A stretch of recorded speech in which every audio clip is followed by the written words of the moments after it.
Hello, I am Martina Diaz. I work in Office of Student Financial Aid. I'm an advisor there. And I'm just going to tell you a little bit about financial aid and how financial aid works.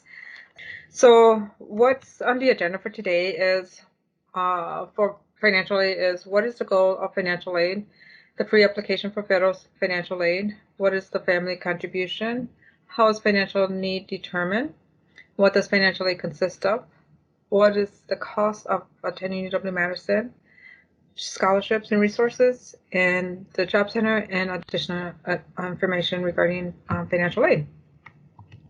So the first thing, the goal of financial aid. The goal of financial aid is to assist students in paying for college, to provide an opportunity and access to higher education. That's what financial aid is for. So how you want to, first of all, receive financial aid is to do the pre-application for federal student aid. The pre-application for federal student aid is called the FAFSA.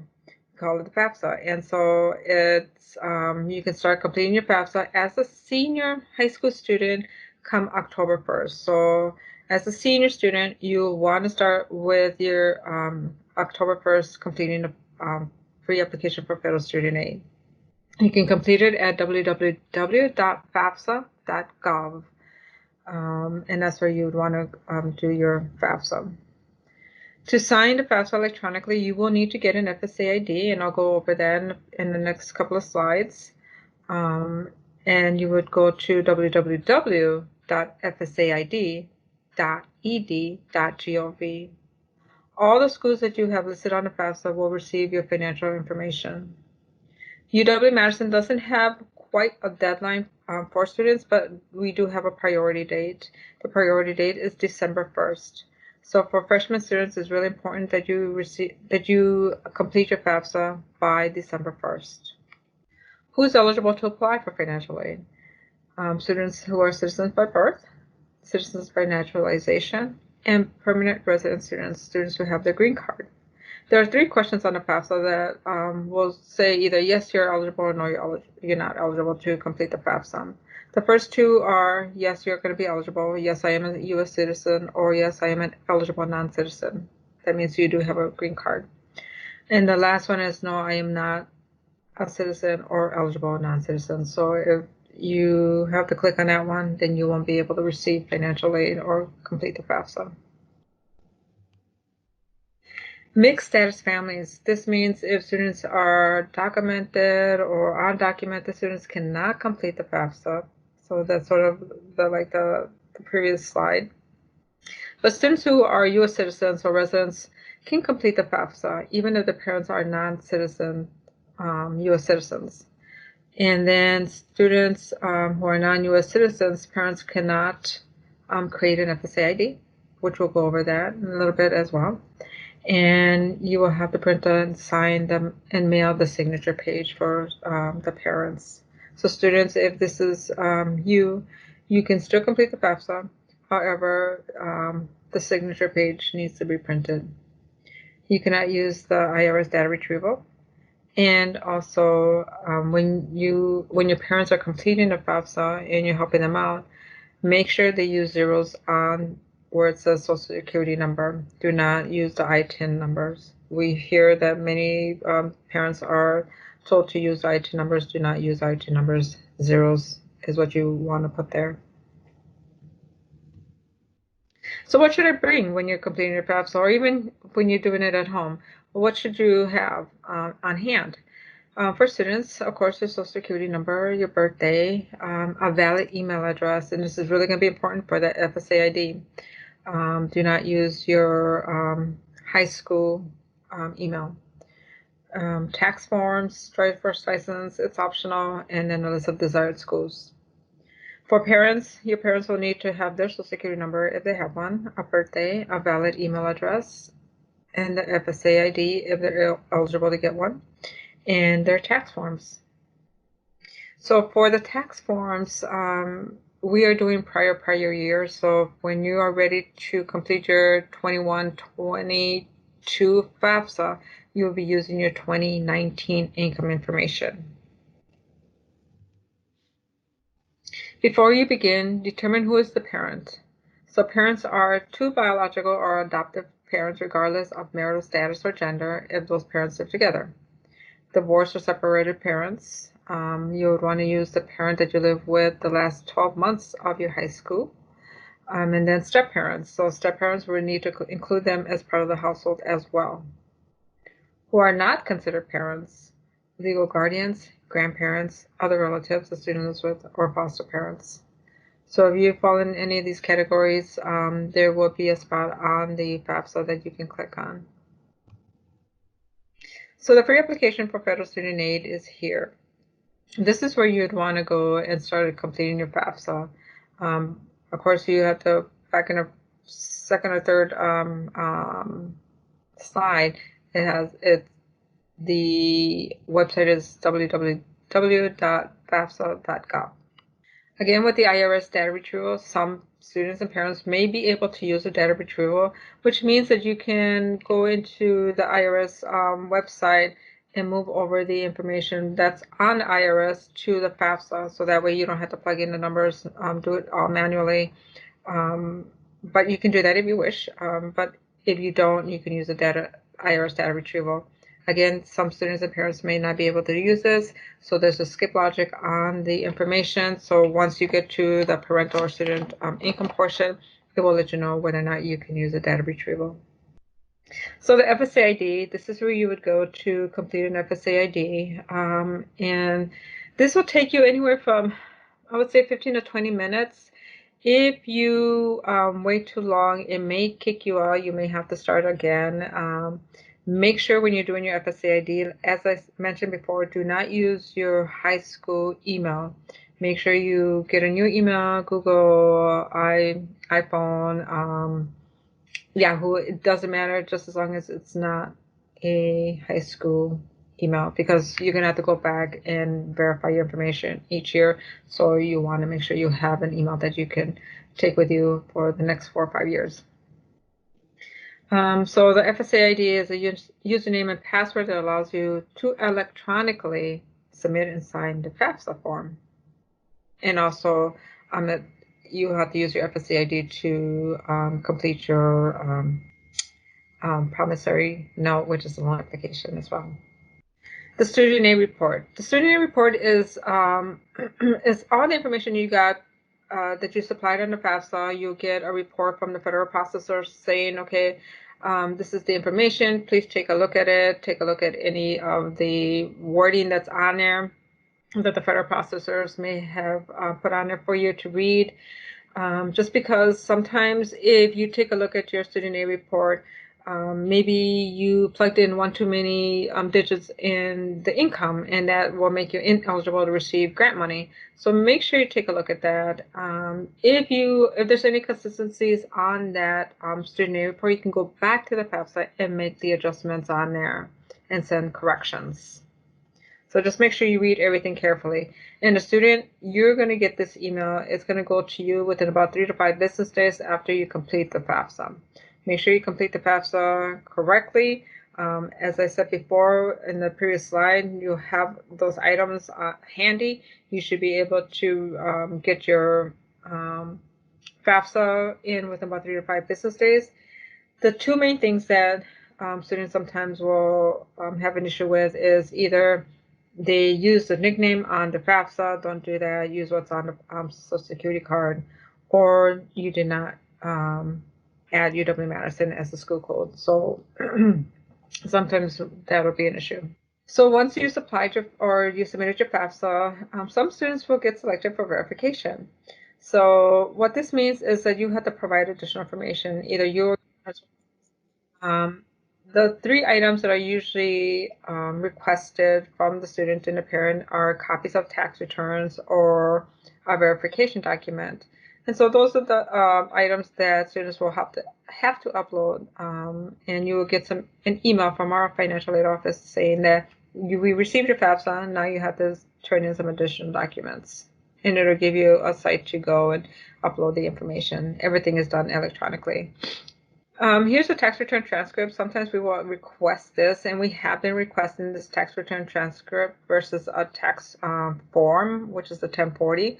So this year we've been bypassing the tax return transcript because with this you have to request it from the IRS, and then the IRS sends you this tax return transcript.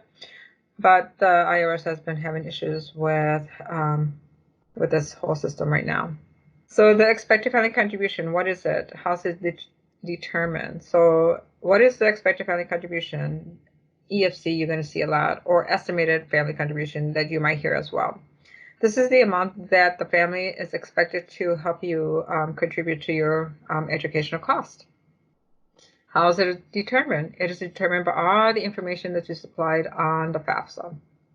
And once all this information, all the FAFSA information, the financial information, the household information, all runs through a federal calculation and out comes an output of the EFC. So need, what is need? The need is what we're going to try to help you with. So it takes into account the cost of attendance. For this year, the cost of attendance is $27,228.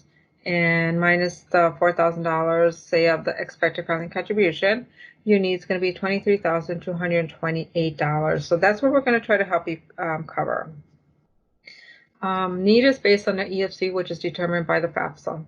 So what does financial aid consist of? It consists of grants, work study, and loans, and then scholarships as well. Scholarships are more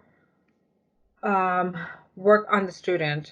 We don't offer scholarships. So we offer are the grants, work study, and loans based on the FAFSA information.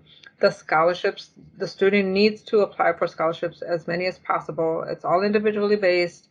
And then you either go to the Wish Hub or you do national sites and apply for scholarships. So I really recommend that when you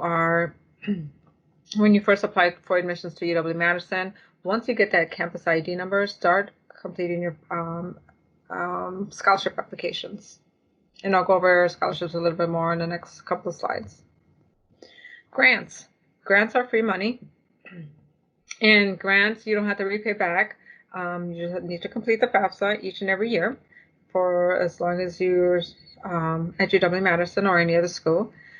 And you could be eligible for the Pell Grant, the Federal Pell Grant, the Supplemental Education Opportunity Grant, and other state and institutional grants. So we have like the Latin Minority Grant for sophomores and up. And then there's also the Bucky Badger Grant, the non-resident resident grants. And so we have other grants as well. But those are just some of them that are popping up right now. Work study. Work study is a need-based fund as well. It's based on the FAFSA information. So if you want work study, you do need to complete the FAFSA, and it is based on financial aid need. So students who earn work study funds, they can use it for whatever you want, whether it be educational purposes or whether it be to save or things that you may need. You can use it for any of those items. So this is a good way just to earn a few dollars here and there. Get to know what you may want to do after you're done with school, whether it be working in an office or housing or in a gym. All of those areas will have work study jobs. It's going to be a little bit different this year, but if you have the opportunity, use it. You don't have to work so many hours, and a lot of the employers who have work study students, they have to work around your schedule versus you have to work around their schedule.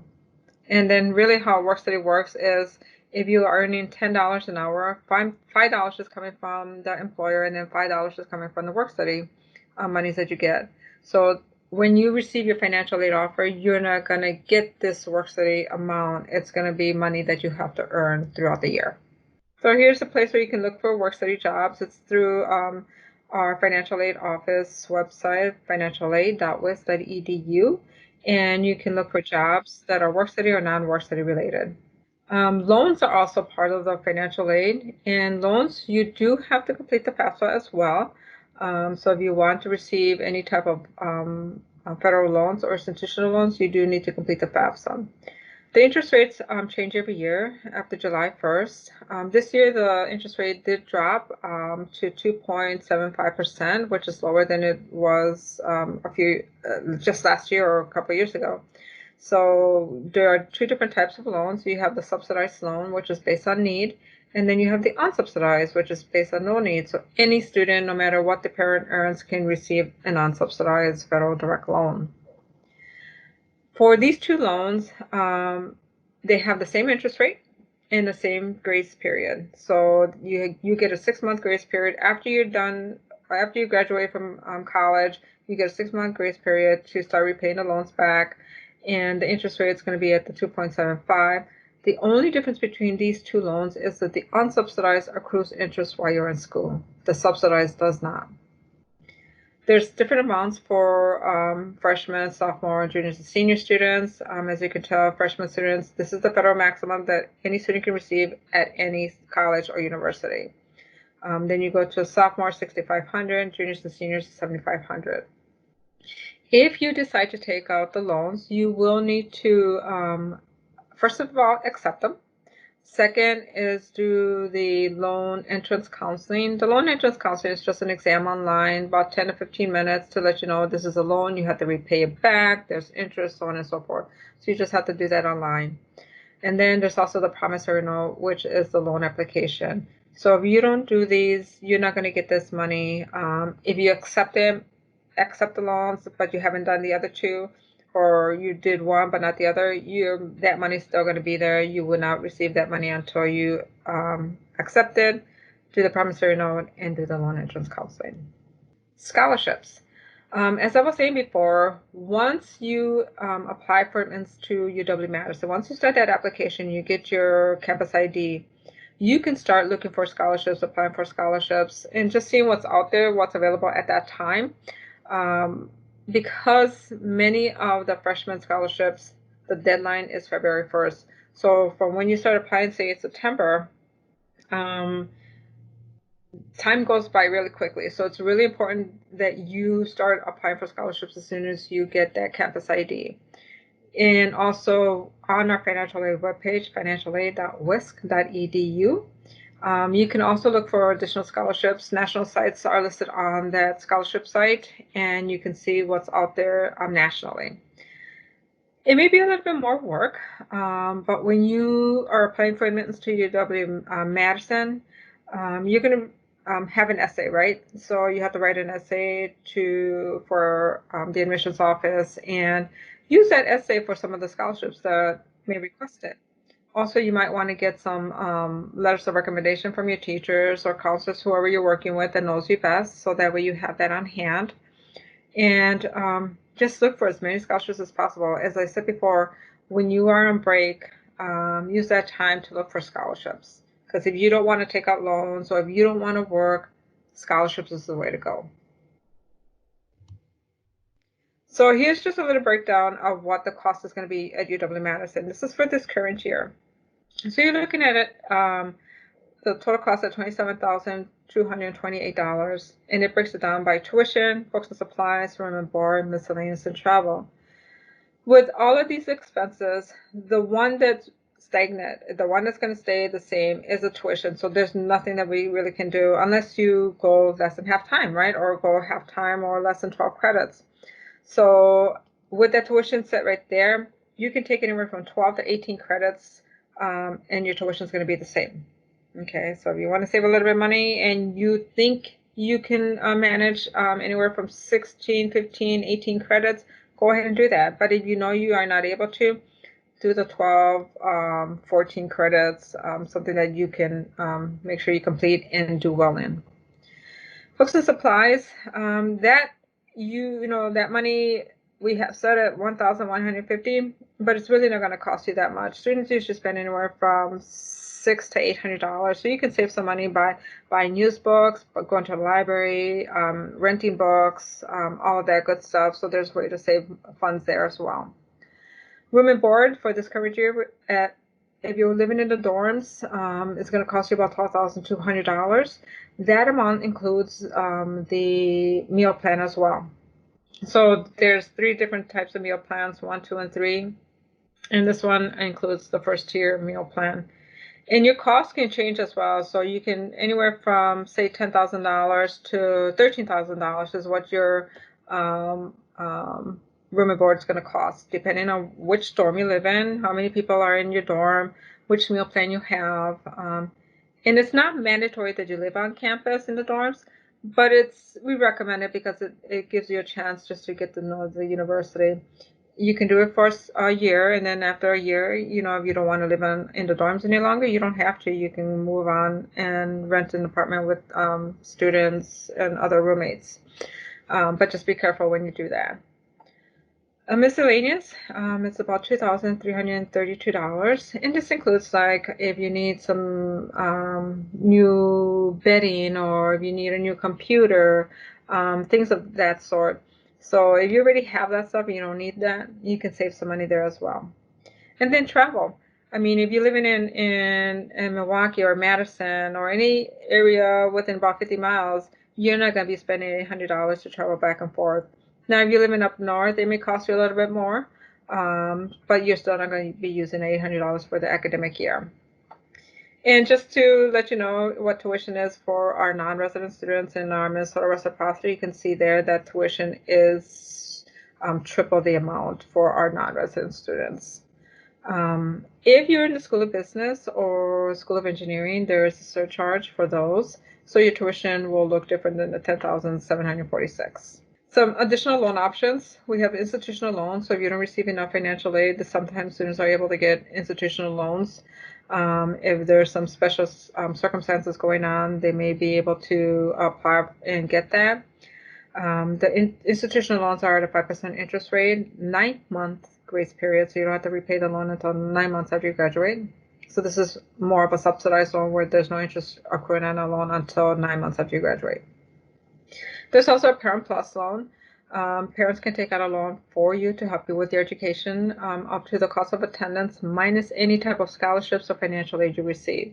So they can borrow that on a yearly basis, whatever is on a yearly basis.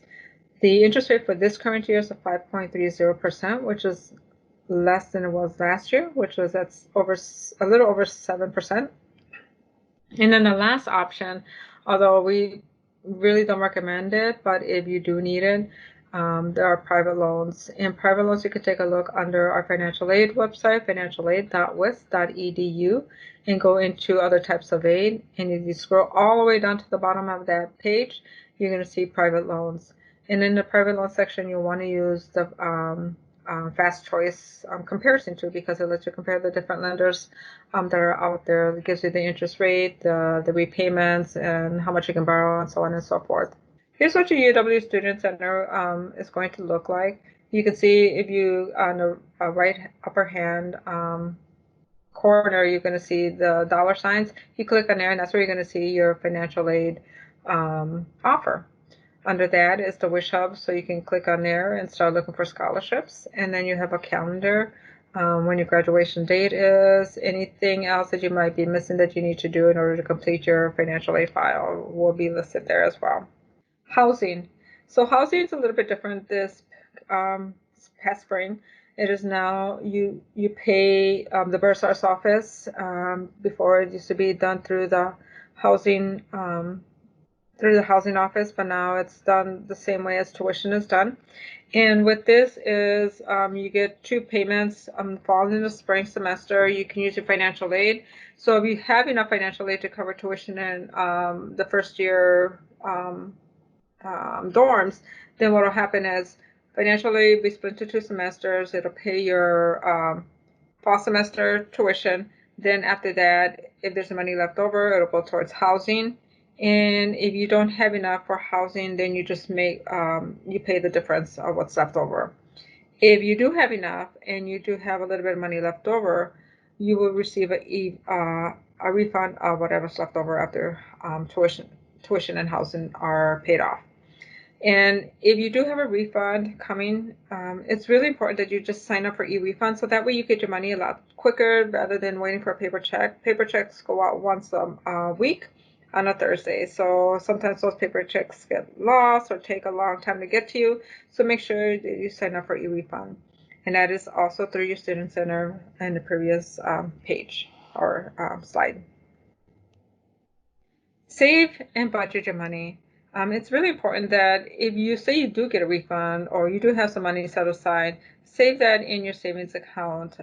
Budget what your money's, where your money's coming from, where they're going to. Track where you're going to be spending your money. Track, how much you spend on a daily basis. If you do that on a daily basis, then you can do that on a weekly basis and then on a semester by semester basis. So that way you have a better picture as to where all your funds are going. And if you're spending too much on coffee or soda, things like that, then you can set your budget on a monthly basis. It's really important to do that. Another place you can start looking for jobs is on a job center. And that way you can look for jobs at the studentjobs.wis.edu. And these are jobs that are work study, non-work study, off campus, on campus. Browse the jobs so that way you can sort of take a look what you might want to do, whether you want to stay on campus or whether you want to go off campus and start doing jobs. But it'll list, all the different jobs. You do have to apply for them individually. And also with that, it'll show you what the hourly wage is, and stuff like that. So take a look at that and just see what's out there that you might want to do or that's open currently. Some additional information that's also going to be important for you to be aware of, and that is you always have to be in at least 6 credits to receive financial aid. If you fall below 6 credits, you won't be able to receive financial aid. Also, students must meet satisfactory academic progress, which is called SAP. SAP rules are set by the federal government.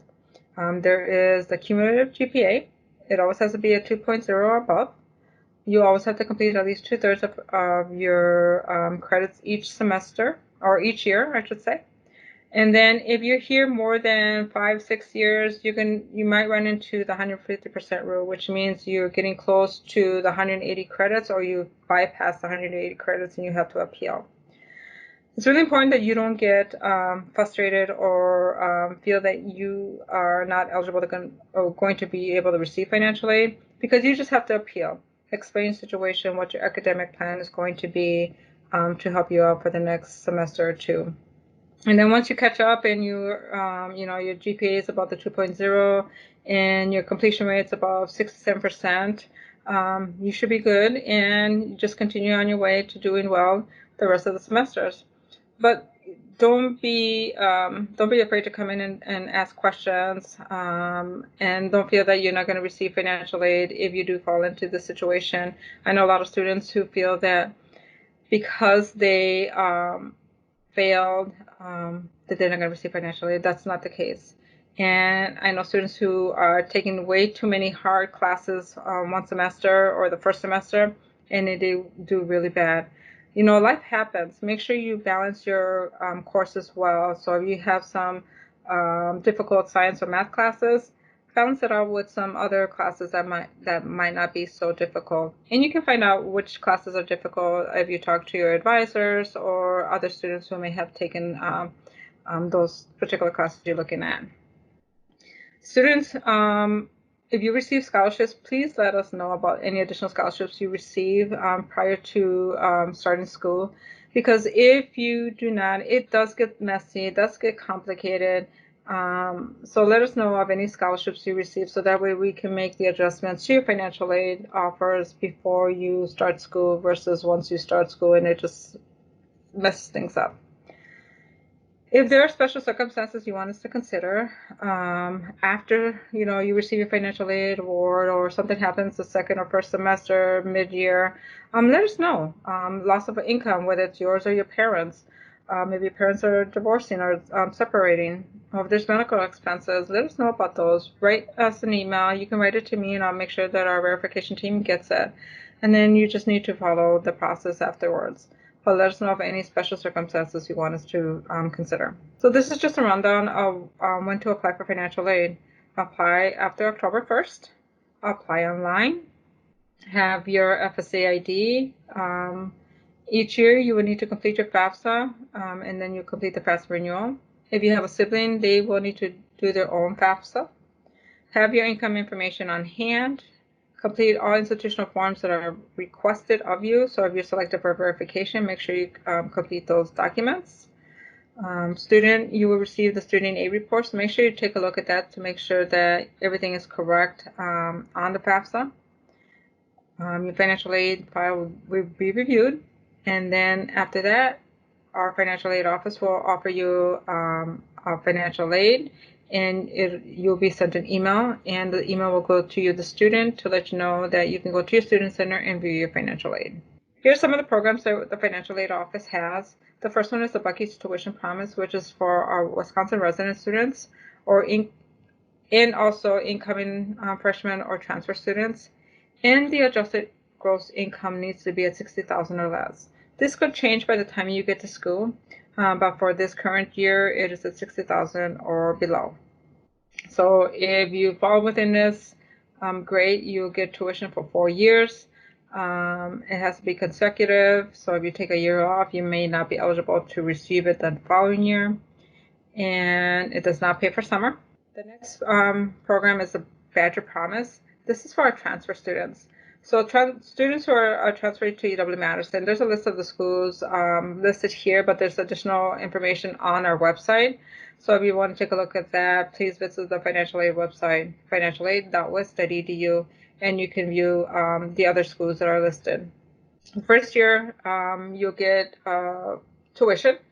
The second year, you have to be Pell eligible to receive the Badger Promise. So if you're not Pell eligible, you probably won't receive the Badger Promise, but you'll still receive financial aid. This is the best of the 3 programs. It's the FASTrack program. The banner is for our non-resident students, but the FASTrack program pays for everything, your total financial aid need. So if you go back to the previous one of the slides, the beginning of the slides where it has the cost of attendance minus the expected family contribution, we won't pay for that expected family contribution, but we will pay for all the other expenses that you have up to that $23,000. And you can take summer classes as well. So we will help with that. You do have to be in public assistance. So when you're filling out the FAFSA, this is really important for students. When you're filling out the FAFSA, when it asks you if you're receiving any free or reduced hot lunch, or if you're receiving any type of public assistance on that FAFSA, make sure you complete that. Make sure you check the box. If you don't check the box, you're going to be bypassed as a FASTrack student, okay? If you have any questions, please give me a call, email me, however it works. Just let me know what questions you may have. I will try to be available to you throughout the freshman, throughout the 4 or 5 years that you're going to be at UW-Madison. Thank you for viewing this. Like I said, if you have any questions, please give me a call or email me. Or you can contact one of your advisors and they will get in contact with me as well. Thank you.